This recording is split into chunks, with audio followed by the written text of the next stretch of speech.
Hi friends, இன்றைக்கி நம்மளுடைய சேனலில் தேங்காய் பாறை மீன் குழம்பு எப்படி செய்கிறது அதுக்கான ப்ரிப்பரேஷன் தான் பார்க்க போகிறோம். நம்மளுடைய சேனலில் சப்ஸ்கிரைப் பண்ணாமல் பார்க்குறவங்க சப்ஸ்கிரைப் பண்ணிவிட்டு பாருங்கள்.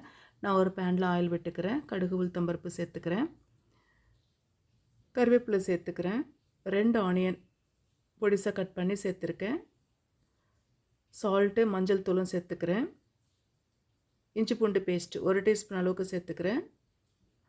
வெங்காயத்தோடு நல்லா வதக்கிக்கலாம். 2 தக்காளி பொடிசாக கட் பண்ணி சேர்த்துருக்கேன். வெங்காயம் தக்காளி நல்லா வதங்கி வரட்டும்.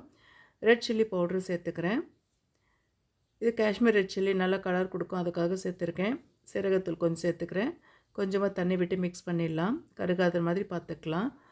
புளி கரைசலை போட்டு ஒரு 20 மினிட்ஸு பாயில் ஆகிடுச்சுன்னா நல்லா சுண்டி வந்துடும். இப்போ மீனை போட்டு நம்ம ஒரு 5 மினிட்ஸ் கழித்து இறக்கிடலாம். சூப்பரான தேங்காய் பாறை மீன் ரெடி.